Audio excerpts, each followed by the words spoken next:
Hi everyone, I'm Maddie Wilton-Rumney and I'm one of the Social Secretaries for the University of Sussex Politics Society. Hi, I'm Mark Hepburn. I'm the Treasurer for the University of Sussex Politics Society, so we'll be co-hosting this event together.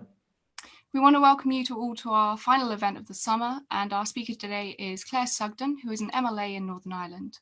I'm very excited for this event, particularly as the Assembly reopened fairly recently after a very long period of stagnation.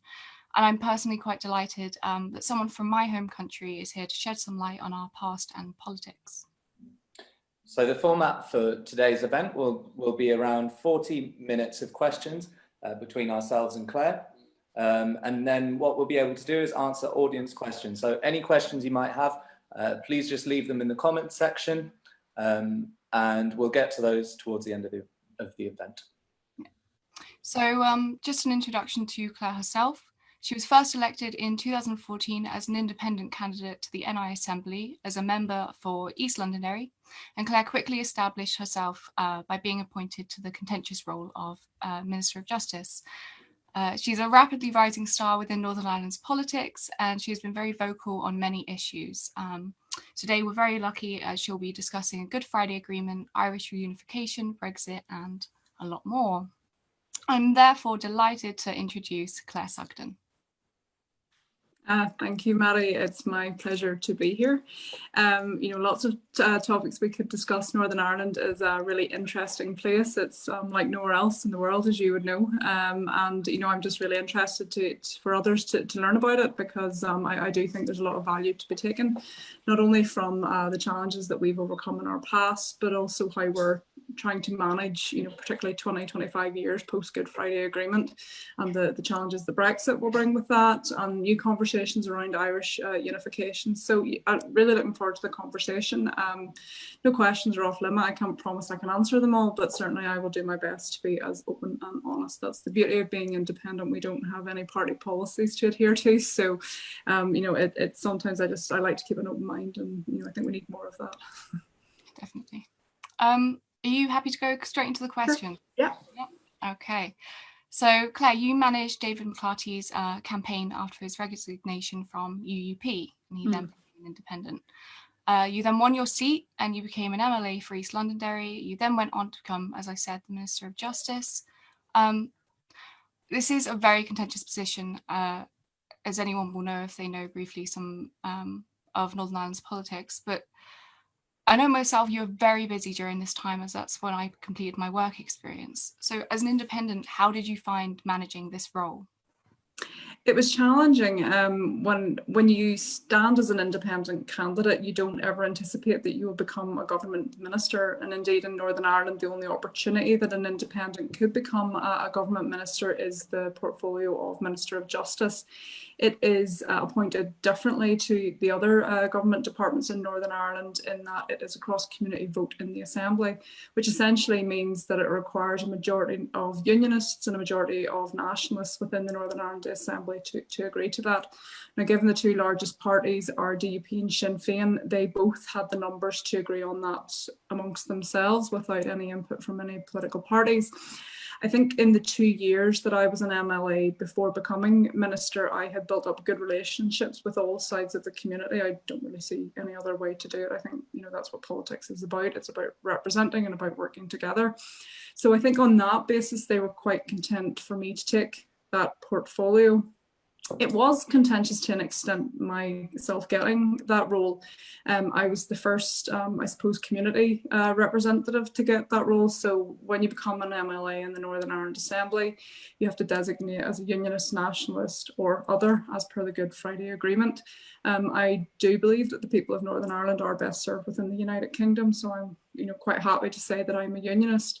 But for many nationalists, they might be concerned that it would be a unionist taking on the justice role. It's indeed why it's appointed in the way that it is, because Sinn Féin and DUP wouldn't want either of the other getting it. So, I did get some criticism at the time for being a unionist, but I hope in the very short time that I was minister, I was able to prove that my unionism is very much a fundamental political ideology. It isn't enveloped in the same cultural kind of connotations that other parties may consider their unionism or indeed their nationalism to be. And I was keen to work with anyone. I respect the role of MLAs in their offices, regardless of what background or community they come from, because they represent a constituency. So I believe if you disrespect that MLA, ultimately you're disrespecting the people that voted for them. And my politics is very much about the people. But to come back to your question, Maddie, yes, it was a steep learning curve. I approached it like I would any other role. There's a job to be done. You have to, I suppose, understand the department, understand your role and responsibility, understand your limitations, understand the politics around that. Up until that point, I think I had worked in politics for about 5 to 6 years. Not necessarily as a politician, but certainly behind the scenes.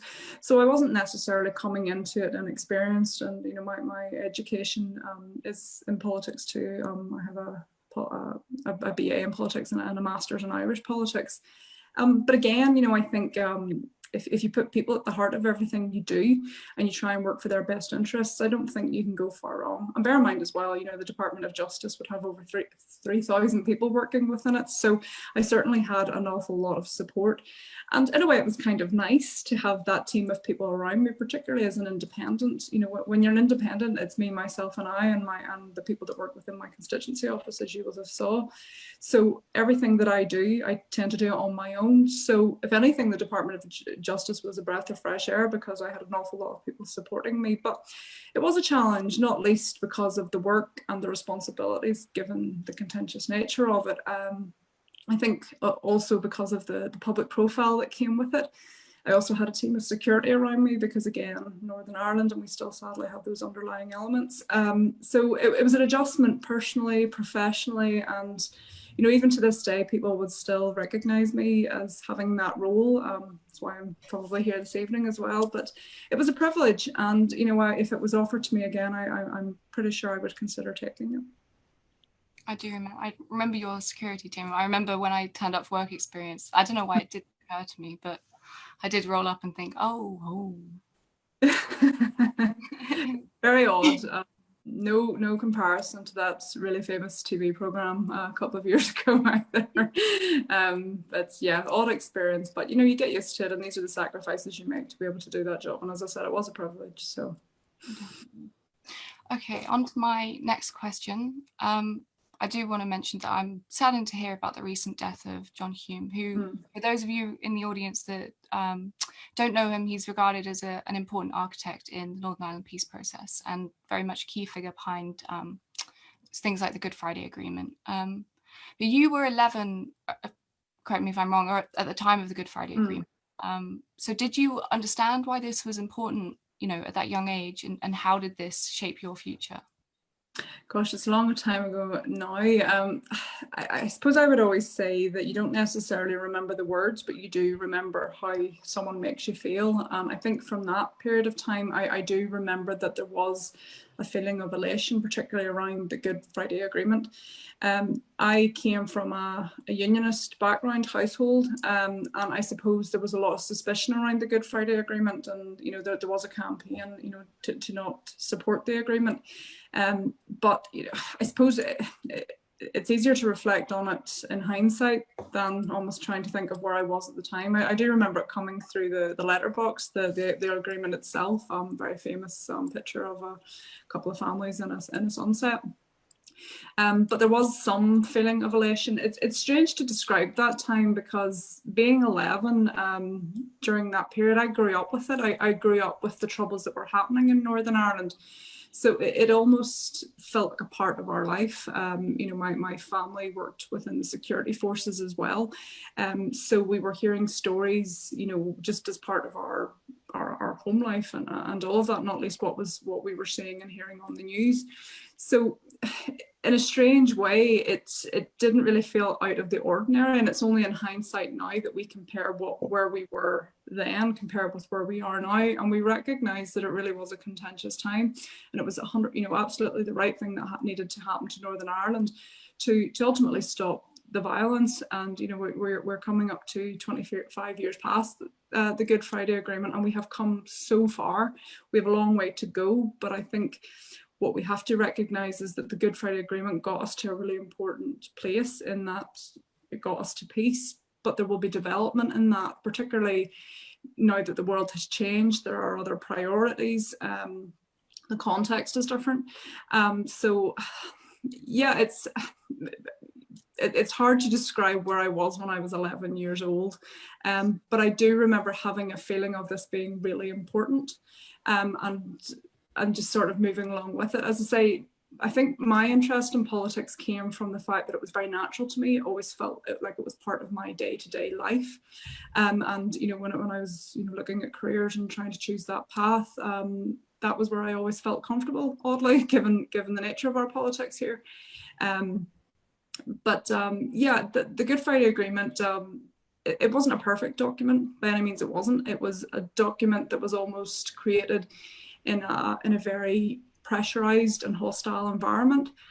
So on that basis, I think we need to recognise that it had to evolve, and I think that's maybe sometimes where we find ourselves in a sticking point, that some people feel that the Good Friday Agreement in itself is a sacrosanct document, whereas I think the authors of that document had always intended it to be an evolving document, and that makes sense because we're not in the same space as we were in 1998, whether you were in Northern Ireland or any other part of the world.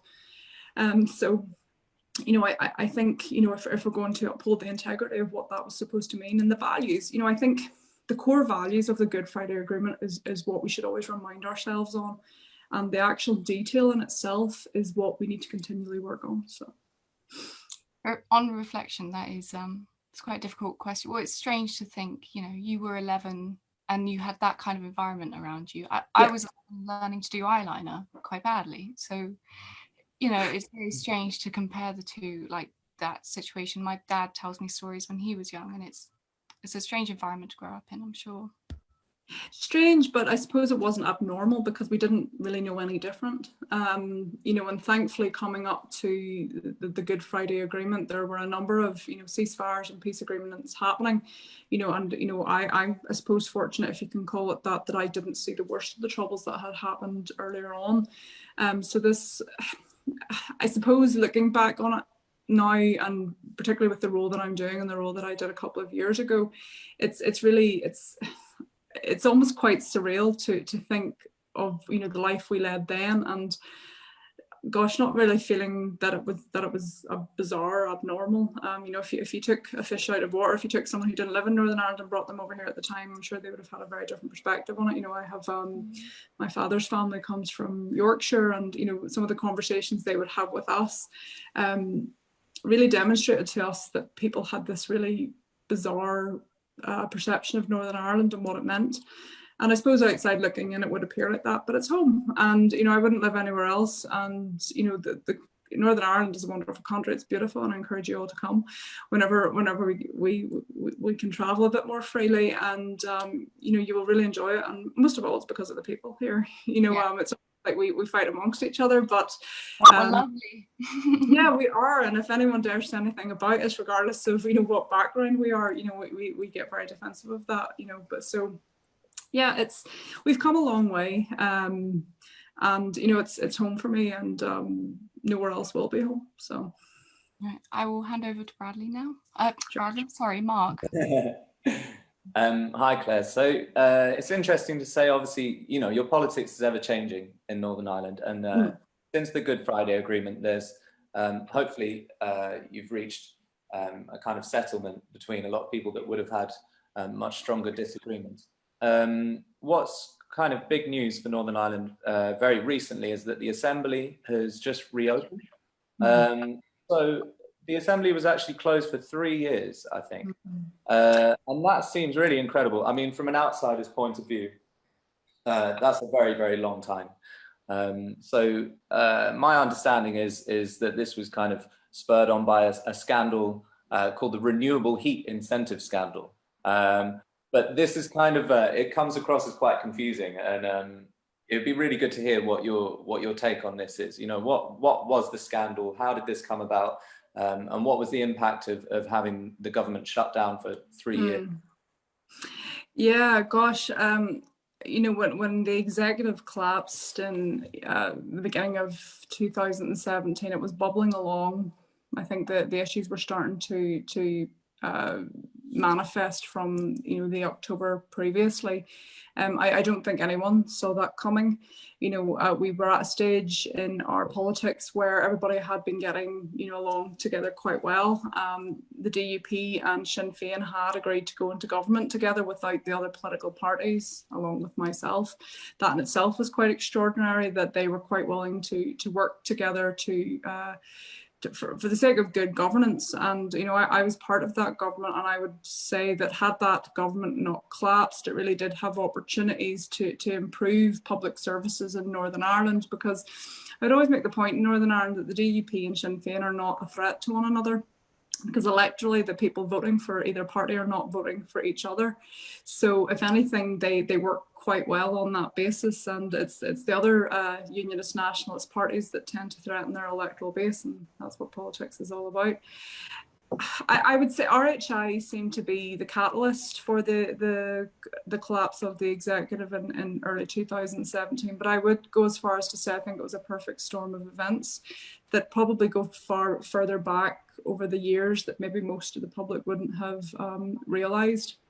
The RHI scandal, the renewable heat incentive, essentially, I think the accusations were that there was potentially corruption amongst government ministers and some of their advisors around a scheme which essentially paid you to burn.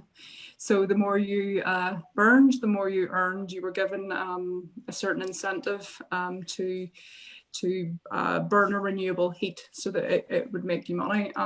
The problem with is it was very similar to other schemes that were happening in other parts of the UK, but for some reason we didn't put a cap on it in Northern Ireland, so it was open-ended, so people could open their barn doors, they could open their windows, and they were literally, you know, wasting energy so that they could burn more and make more money. There was an extensive public inquiry into the RHI, and it was gosh, I think it was published earlier this year, just before the COVID issue took hold. And it did find that there wasn't any form of corruption. I would have always maintained that RHI was probably more incompetence rather than corruption. And the reports ultimately found something similar. But I suppose none of that matters whenever we put politics into play, and, you know, political parties will take the opportunities to try and undermine one another whenever these scandals are playing out, particularly if the public mood is suggesting that, you know, the various actors and participants are unpopular. So I think it was, as I say, a perfect storm of events. You know, the media was really focused on it. You know, we were getting stories about it every day. There was suggestions every day around the mistakes made by both politicians and civil servants. Politicians asked one another to step aside. They decided not to do that because ultimately the leader of the DUP was not going to be told to be stepped aside by the leader of Sinn Féin. So you can kind of understand the politics in that.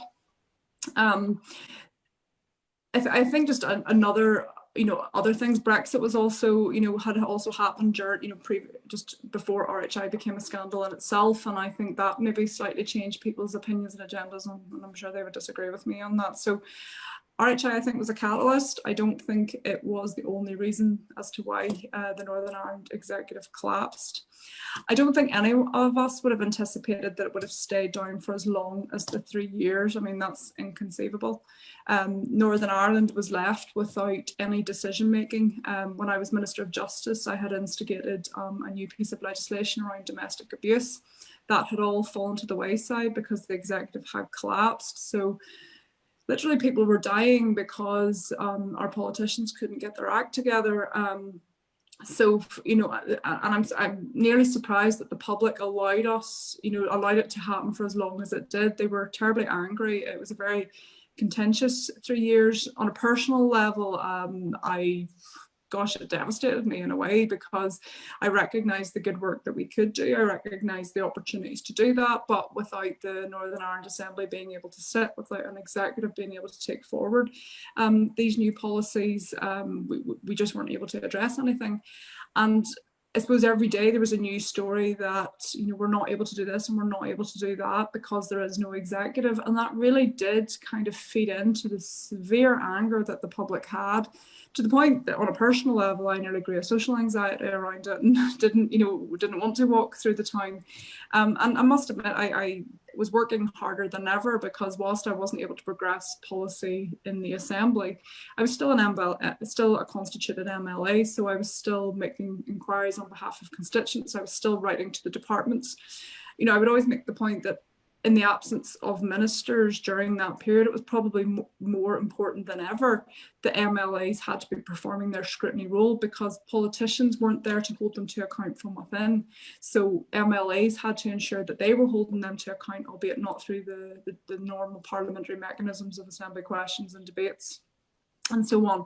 So we were almost having to find other ways of holding departments to account, because whilst the Assembly wasn't sitting, whilst we didn't have an executive committee, a government was still doing the day-to-day. They were still, you know, hospitals were still opening, schools were still opening, roads were still getting potholes. So there was still, I still believe there was a role for MLAs. I think sometimes that got lost in the noise of the last 3 years and the anger. And, you know, people, yeah, rightly so, were angry, but really tough 3 years. And I think it's done a lot of damage to politics locally. People are very cynical about politicians generally, and I'm sure that's not unique to Northern Ireland. I'm sure that's the case across the world. But Northern Ireland has its own form of cynicism because of the nature of our politics and the fact that, you know, after 25 years after the Good Friday Agreement, it seems to be we're still fighting over the same issues. And now further, we have this situation where politicians are, you know, saying, you know, you're getting paid for doing nothing, and, you know, I can't get an appointment for my hip operation for 3 years. It's just not good enough. You know, and I suppose if you want to take a silver lining from it, people started to question what the genuine role of their politicians were in Northern Ireland, and they were questioning it on the basis of public services and good public services and what they were entitled to as a citizen of Northern Ireland and of the UK. So, you know, I would say it was a very, very negative part of my professional career, but at the same time, I think we do have to take the opportunities from it. The public were, you know, so pleased whenever the executive was able to be reformed in January. I find it interesting that it did reform rather than going to another election. You know, whilst we can say that the public maybe didn't have an appetite for an election, you know, we have this situation where we have 2 years left in the mandate to try and squeeze in what we would normally do in 5. And, you know, ultimately, why was that the case? And I think it was because the DUP and Sinn Féin were quite scared of a further election, and had they had to face the public, maybe they wouldn't be the leading parties in government. So I think it suited them politically that we restored the executive, and we did it without having an election. But if we're looking at the accountability of that, we have a situation where, sadly, we have a 5-party executive again and no official opposition. The opposition in Northern Ireland is provided by 5 backbench MLAs, and whilst we do our best, you know, I do think we lost an opportunity for one of the political parties to go into an opposition role. But I think DUP and Sinn Féin are nervous of that criticism, because maybe ultimately that's what brought the thing down, you know, a number of years ago. But for me, opposition is about improving policy. If it can't stand up to the challenge, then it wasn't good policy to begin with. So, you know, I was quite critical of that in January, but then COVID happened, and, you know, those issues have nearly gone to one side. The next election's not due until 2022, and I think these next 2 years will ultimately be about recovering from COVID and keeping a lid on it. And then we will have a fresh election, and we can maybe start again in terms of actually governing for the people of Northern Ireland. Okay, so obviously politically, the really big issue now is COVID, and in some ways that's kind of made Brexit take a bit of a backseat in some people's minds. But that doesn't mean it's going to go away. You know, we still have this huge issue. Obviously, for Northern Ireland, there's slightly different problems that you have to face with Brexit. We had a lot of talk about the possibility of a hard border, and that for a while seemed like a very difficult problem to solve. Obviously, as part of the Good Friday Agreement, part of the agreement, in my understanding, was that there cannot be a hard border between Northern Ireland and Republic of Ireland. How has that issue been solved, and is there any more clarity on that? I'm not sure it has been solved, and again, I think it depends on your definition of a hard border. You know, some people would maybe think of a border as fences or the old walls that would have existed in the checkpoints back in 1990 or before, you know, the Good Friday Agreement. And I think that's where people were quite fearful that could. Because I suppose one of the tenets of the Good Friday Agreement was that we didn't have this physical border on the island of Ireland, and you know, putting up any form of checkpoint, whether that's for the reasons that existed 20 years ago or the reasons now in terms of trade back and forth and customs checks and all of that, I think they were very keen to not, you know, to not allow that to happen, just in case it did. It did kind of have echoes of what had happened a number of years ago. But again, I think it, you know, I kind of come back to that point. What is a hard border? You know, some quarters were saying that, you know, cameras on the border, you know, constitutes a hard border. But then, you know, arguably, you know, the change from miles per hour to kilometers per hour, you know, you could argue demonstrate that there's some sort of form, you know, of border on the island of Ireland. To be honest, I hate questions around Brexit because I don't like it. I didn't vote for it. I didn't think it was necessary.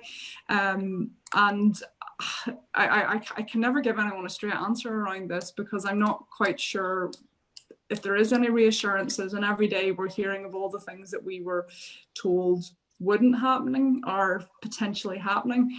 And to be fair, some of the things that are going to now happen, I don't think are a big, you know, are really a big issue. So yeah, I'm not great at answering the Brexit questions, to be honest, but maybe that's indicative of the fact that I just don't know what's going on. And we just, excuse me, I think for me, the key thing around Brexit is that we don't digress in terms of our peace and in terms of our history. So that, you know, there can't be a physical border on the island of Ireland, but what does that mean? You know, sadly there are still, you know, paramilitary elements in Northern Ireland, and you know, there is suggestions that if there are cameras or if there is any form of infrastructure, you know, that it won't, you know, remain. So it's such a difficult one, and I nearly feel that, you know, we're, gosh, but you know, end of December, that this is fast approaching, and COVID is a huge distraction, and I worry that we're heading there too quickly without getting, you know, all our ducks in a row. So I'm not sure I answered that one very well. Yeah, I think I agree with you there. I appreciate hearing your views on it, but I'm not sure it's reassuring because... No, I'm not reassured by it either, I'm sorry. Absolutely. Well, I think it's obviously just a really confusing situation, and COVID's only made that worse, but I suppose everybody's just trying to do the best they can, really. Yeah. Yeah. But while we're on the topic of the border, I wanted to discuss Irish, you know, the common question of Irish reunification. So you discussed this in a debate at the Oxford Union, and you said uniting two people's different traditions, cultures, values, beliefs is much more difficult, and before any conversation about unification can take place, we must first reconcile our people. And you said this means addressing the issues that have not been resolved over the last 20 years. So as a unionist, you know, do you believe it's time for Northern Ireland and the Republic of Ireland to be reunified? No, as a unionist, I do believe that all the people of Northern Ireland are best served within the context of the United Kingdom. That's a very, very practical kind of opinion and a practical perspective. I don't believe that we would be any better off with a Dublin government than we are with the UK government. And I have my criticisms, you know, of Westminster, but then I also have my criticisms of what's happening in Dublin too. And I don't think it's as easy as saying that, you know, power transfers from one jurisdiction to another. There are, you know, we do live in a context where we have come through quite quite a contentious period of violence, and we are now 20 years later, thankfully, past that. But that's not to say we won't digress. And we only have to look at some events that do happen in and around people's culture and people's identity, and some of the comments that have even been made in recent days by some of our politicians, and the emotion that still seems to invoke in many people, including people who maybe didn't have the same experiences as older generations in Northern Ireland. So, I would maintain that, before we unify two jurisdictions, or before we unify the island, we have to look at, about unifying our people. And at the outset of this conversation, I always make the point that the people in Northern Ireland are really wonderful, but sometimes there are issues that seem to trigger. And I think that's ultimately because the Good Friday Agreement did a wonderful thing in stopping the violence, but it never designed a way of how we reconcile people and how we get to a place where it's about respecting one another and understanding cultures and understanding traditions.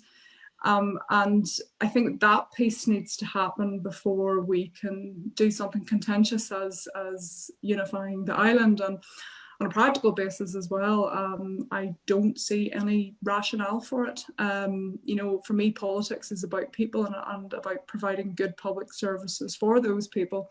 And I genuinely believe that the context of the United Kingdom is better for Northern Ireland than the context of Dublin, for practical reasons as much as cultural reasons or anything like that. So, okay, thank you. You did previously mention about COVID and how it has really thrown a spanner in the works everywhere.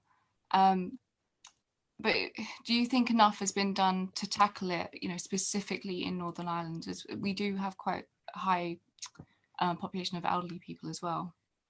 We do, and I think that's where the concern is. I would always maintain that COVID highlighted the cracks that already existed in our public services, and Northern Ireland, for too long has been distracted by the orange and green politics, really, rather than focusing on the business of good governance. And because we haven't had a sustained period where we've had good governance, the structures just aren't there to support any, regardless of a global pandemic. That said, I think certainly in the beginning, the Northern Ireland executive responded really well. They worked really well to try and encourage certainly compliance around staying at home, washing hands. And if you look at it on a comparative basis, Northern Ireland has fared pretty well compared with other regions of the UK and indeed across the world, particularly around our proportionate number of deaths. I do think we got to a point where people started to lose confidence, probably at the most critical point, the point when people were starting to question the lockdown and the restrictions. And when you're being taken away from your family, or you're not enjoying the same freedoms as you would have previously, people will start to question the restrictions and how necessary are these. And sadly, we had a number of incidents where politicians were behaving badly, and I know that happened in other parts of the UK and Ireland as well, not just here. And that was quite damaging, because then people, as I said, lost confidence on the message that they were expected to follow. It was do as I say, not as I do. And I think moving forward, there is a risk that we might find ourselves in a second wave. And I'm not sure we're going to be able to convince people to take the same restrictions as we did, 3 months ago. I also think there's a huge impact on the local economy, and Northern Ireland was getting to a place where our economy was starting to find its feet. And COVID, sadly, has completely, taken us many steps back, regardless of the ones that we had taken forward. And, we will find ourselves in a situation where, particularly when furlough comes to an end or employers have to start, part paying that, we will see a significant amount of redundancies. And yeah, were we prepared for it? Probably not. I would nearly feel that Northern Ireland has an excuse not to be prepared for it, because, as I said, our public services are probably behind much, the same public services in other parts of the UK. But you know, it's tough, and you know, you make the point about older people, and there was a lot of criticism about care homes, and you know, how prepared were we in respect to that. And certainly as a constituency MLA, I was getting a lot of correspondence from my constituents who were just scared about their parents, you know, and do we take them out of the care home, or you know, would they be any safer at home if they were to catch this illness? You know, and I do think the original message around COVID, around protecting the NHS, had nearly gotten lost as well. In that, you know, we wanted to stop everybody catching COVID at the same time, so not to overwhelm the health service, and then we could put the focus into those people who sadly did catch it and were very ill. I don't know, I feel that we're at a point where everybody is super confused, and you know, I do worry about any sort of second wave, because I'm not sure how we can convince people to comply, because they just don't trust what they're being told anymore. And that's sad, given that we did have a fairly good start around all of this. But that comes down to communication. Communication is the most important thing. And when people are confused, you know, the one thing you can do is communicate. And then we have that added element where, you know, we in Northern Ireland, we have joint First Ministers, one from the Unionist community and one from the Nationalist community, and they're not even standing together at press conferences because the Deputy First Minister chose to attend a funeral against COVID regulations. You know, and until she reacts or responds to that in a particular way, the First Minister refuses to stand beside her, as they had done in the beginning. So, you know, that's when Northern Ireland's old wounds kind of, you know, open again, and you know, find their way in a global pandemic. It's sad, because I'm not sure how much that's putting people at the heart of all of this, and maybe it's something we just have to accept and try and, you know, do the best we can in such an unprecedented situation.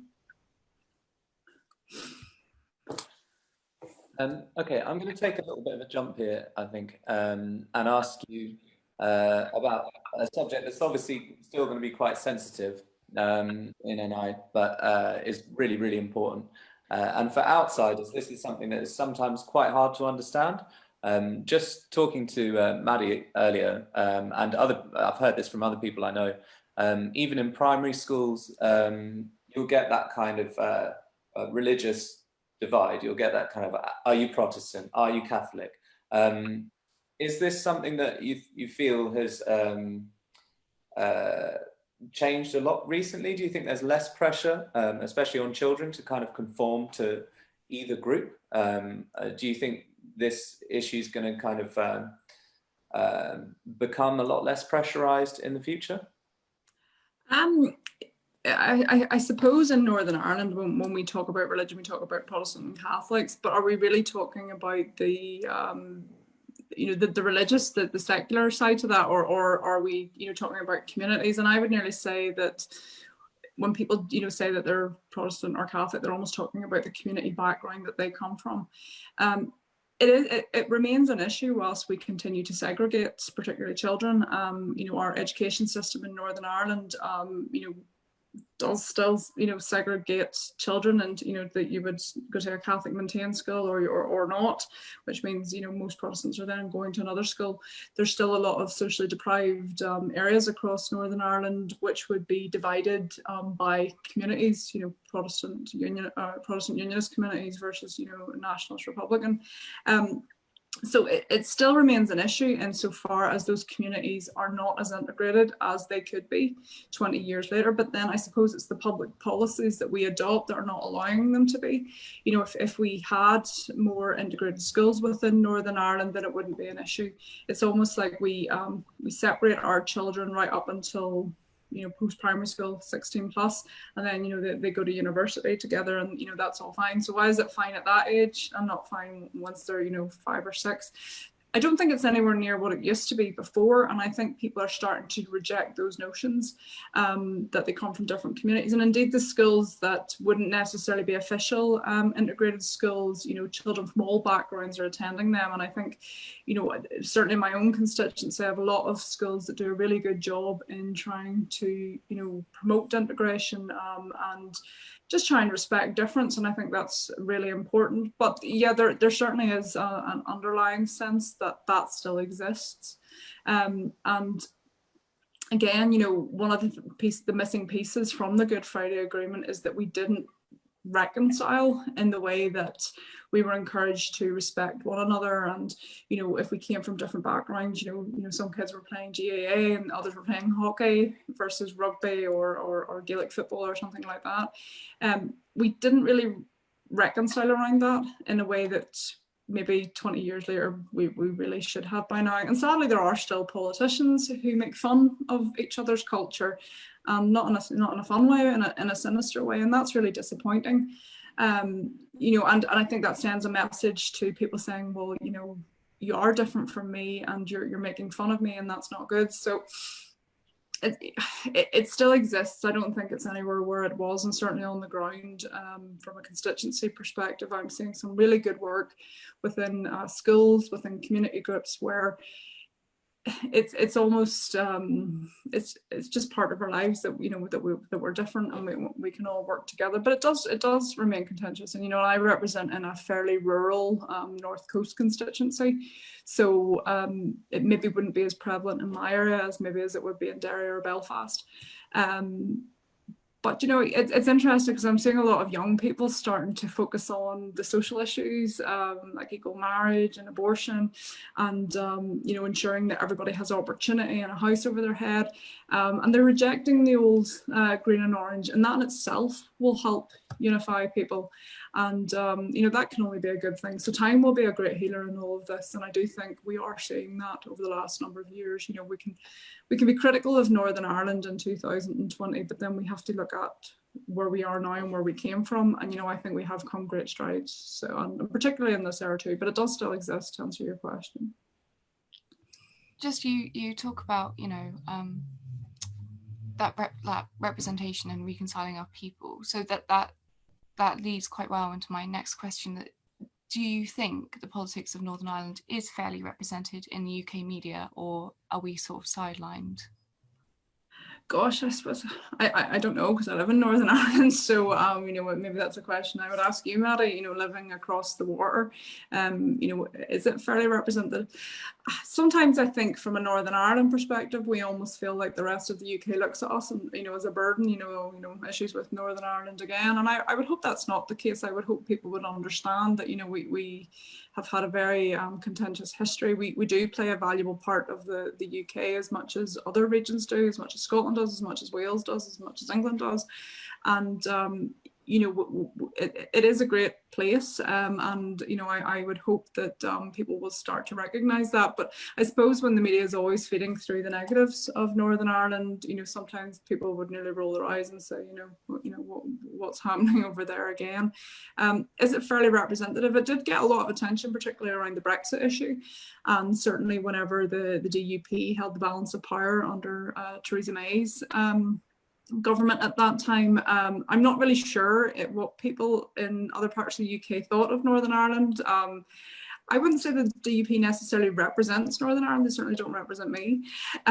So I'd be interested, you know, to know what perspective they came from there. And, you know, both positive and negative. I was hearing reports on both.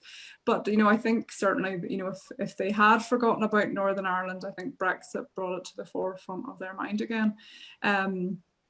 And, you know, certainly the implementation of that in the next number of months, you know, may bring that attention again. But, you know, we probably get as much attention as other regions of the United Kingdom, and that's fine, because, you know, I've learned in politics that, you know, people do care about what happens in their own kind of vicinity, in their own back garden, and we are a devolved nation in the United Kingdom.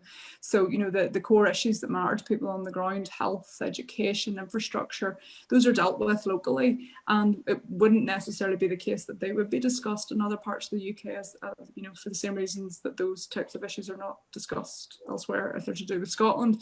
So is it given the attention it deserves? Probably no, you know, no less than anywhere else. But again, I don't live in, you know, in other parts of the UK to be able to answer that fully. But you know, I'm quite content. You know, we self-determine. You know, we have an executive back again, thankfully, and it's local politicians making decisions for local people, and that, you know, that's the key thing for me. Brilliant. Thank you, Claire. I will just say once again to the audience, if you've got any questions, please do comment them below, as we're going to start. I think Mark's going to take some of those questions at the moment. Sure. Okay, well, so the first question we've got here is from Thomas. So he asks, what are your thoughts on the current issues surrounding the pensions for victims of violence? So this is something that might be a kind of issue right now in media where you are. Yeah. I'm not sure what this would entail. Yeah, this has been a headline the last week or so.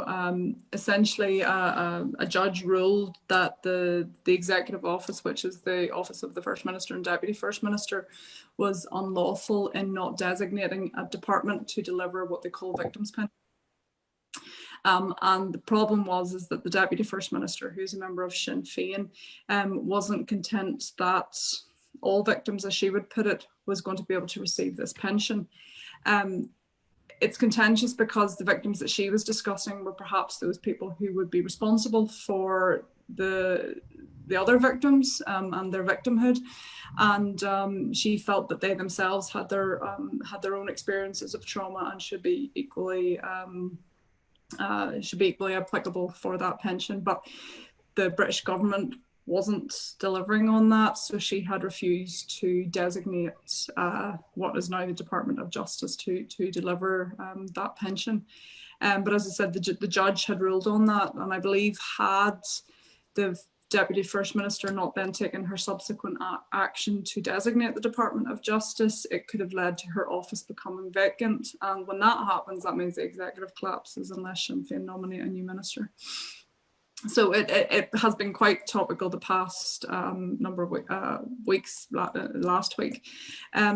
It's also gained a bit of media attention because a Sinn Féin MLA made comments on Twitter in the past couple of days, for which she has since apologised for, suggesting that those who would receive the pension were basically British state forces, which couldn't be further from the truth, to be honest. You know, we have an awful lot of innocent victims, you know, through no fault of their own, you know, will be receiving this pension, and rightly so.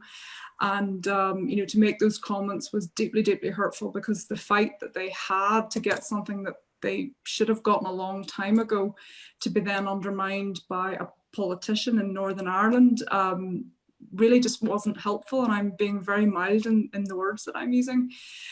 So that politician has since apologised. And that's right to do so. I'm not sure it's enough, because she seems to be apologising for people's offence rather than actually apologising for the words which led to their offence. And I hate when politicians do that, because you can't apologise for someone else's feelings. You can only apologise for your own actions. But, you know, like all things in Northern Ireland, and not just Northern Ireland, you know, we see it in the Republic of Ireland too, and other parts of the UK, people, you know, don't maybe have integrity anymore to recognise their mistakes or their, you know, their failures. And yeah, we'll see how that one plays out. But I think that the key part of all of that, the key message around this, is that, you know, innocent victims of the Troubles are now going to be compensated for, you know, their injuries, and both physical and mental injuries. And I think that's really important, because, you know, their life has been limited through no fault of their own, and it's a responsibility that has now been upheld, and I think that's a good thing. Thank you, Claire. Yeah, that's a brilliant response, I think. We have another question here. So if Scotland holds another independence referendum that results in a majority voting for independence, would this be a catalyst for Irish reunification? Yes, I believe it would be. I think Scotland probably is the linchpin of the Union, and if the people of Scotland decided to become independent, I think that would severely undermine the integrity of the United Kingdom. So, you know, it would be something that I think we need to have keen focus on, particularly as Unionists who believes that we are the sum of our parts, and we're, you know, we are better together than going out on our own. You know, that, as we discussed earlier, there is a conversation around Irish unification, and I think there are a number of elements which are playing into that. You know, certainly Brexit seemed to be one that people were using to say that this now provides a case for Irish unity. Not entirely sure that's the case. I think it didn't help, but I don't think it's the reason to why we unify. If anything, I don't think we need a major constitutional change too soon after Brexit. Again, if we come back to the reason as to, why we, the contextual issue. So yeah, I would be concerned that if Scotland did decide to go independent, I would worry about the integrity of the UK at that point. But again, as I'll come back to my earlier points, I've no more confidence in the Dublin government to be able to deliver for the people of Northern Ireland than I necessarily do for an English one. So I think the best context in which to provide for the people of Northern Ireland is the one that we're currently in, and that's within the UK.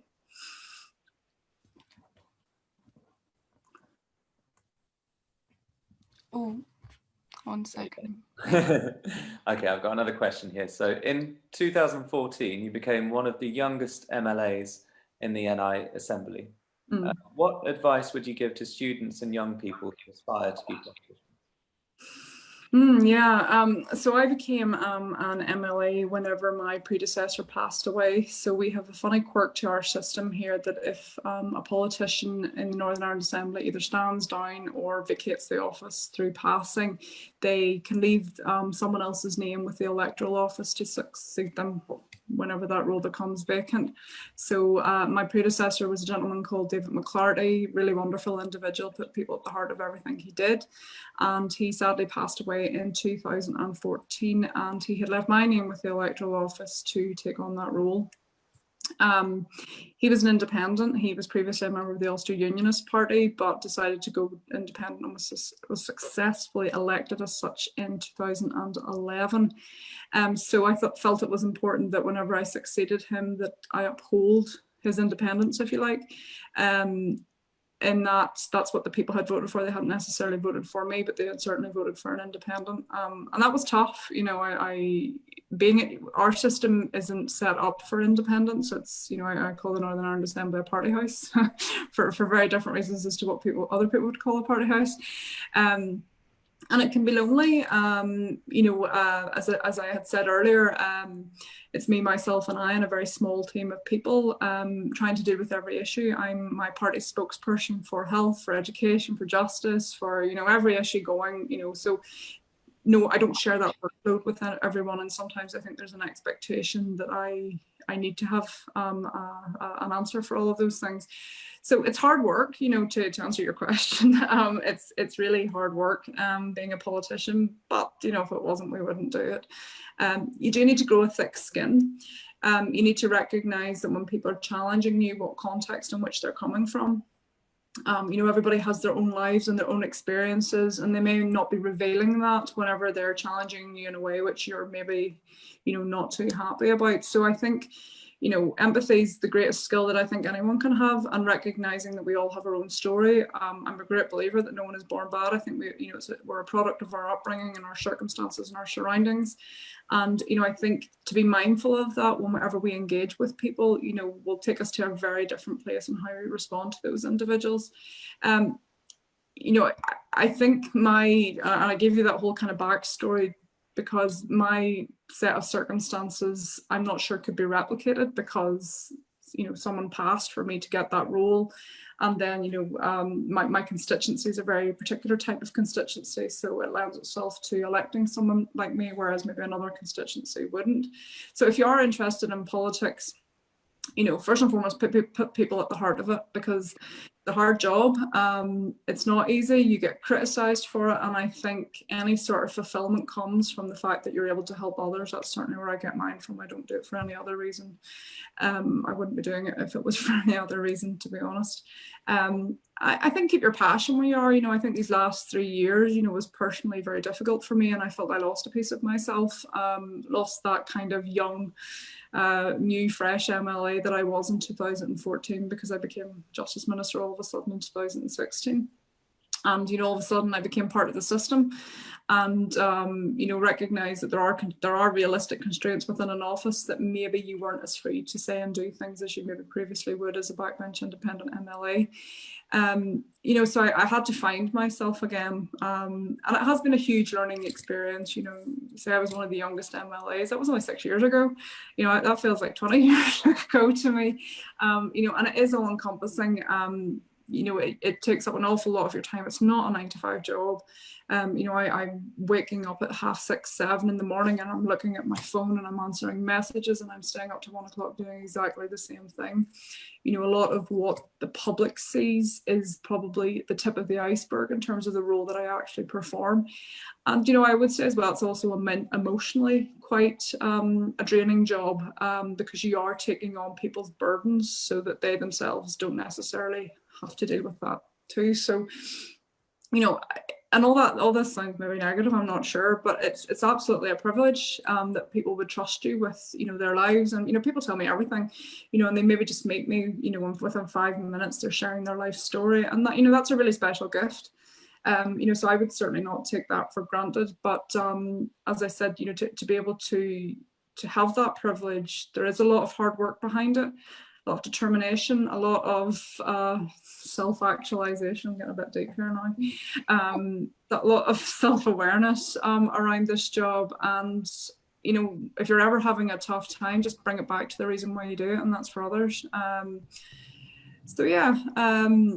And you know, I always think when you do that, you'll come out good, and that's probably good advice for any job that you're in, or any path that you wish to take. So I hope that's helpful. We've just got, I think this will be our final question, but to what extent does the segregation of the communities provide a base which makes integration of education difficult? I.e., if they live in different places, they can't easily be schooled together. Northern Ireland's a really small place, so it's not as if they're living miles apart, you know, in their segregated communities. You know, what you would find is that, you know, they're probably living next door to one another. You know, when we see this with particularly the Peace Walls in Belfast, and Peace Walls is a terrible name for it, because ultimately it's a big construction which segregates the communities that we're talking about. You know, so I do think there's lots of opportunity for integration, and as I said, it does happen, and it happens through community and voluntary groups. It happens through shared education pieces that you have with schools. So maybe schools from 2 different backgrounds would regularly work on projects together. And you know, but it needs to be more than that. Those are the baby steps towards integration, and I think you know, we need to put more focus and more emphasis on trying to bring our communities together. But no, I don't think it's impossible almost from a geographical perspective, because, you know, whilst the communities are segregated, they're segregated in the same space, because Northern Ireland is a very small place, and you know, you tend to find that, you know, a lot of the divide comes from a legacy of division. You know, and families and people have grown up in that area, and then the next generation come along, and the next generation come. But if there's no intervention, then they're going to keep going the way they began. So I think we need to just start dissolving the actual walls and the mental barriers too, and that just comes by coming together. You know, I remember, and this always will stick with me. When I was Minister of Justice, I attended a community meeting in North Belfast, and it was people from all sides of the community, but essentially the conversation was about a peace wall that exists there, and it was about trying to have those conversations with everyone within the community to bring this wall down. And what was really apparent to me is that it was nearly a 2-hour conversation, and only 10 minutes of it was actually talking about the physical structure itself, and the other conversation was about access to services. You know, so when are we getting our new double glazed windows in? When are you fixing that huge pothole in the road that's causing issues for people getting up and down our road? You know, when's our children going to get the same access to good quality education? You know, where are the aspirations? And you know what that made me realize is that those issues, those social issues, exist everywhere, and ours just happens to be, you know, enveloped in this kind of cross-community thing. But you know, at that level, people are all the same. They're all faced with the same challenges. Sadly, it's coloured by our, you know, our 2 unique colours over here. So, you know, ultimately, if we start giving people opportunities, if we start actually providing them with the public services that they should be getting anyway, I think that's how we tackle division in society.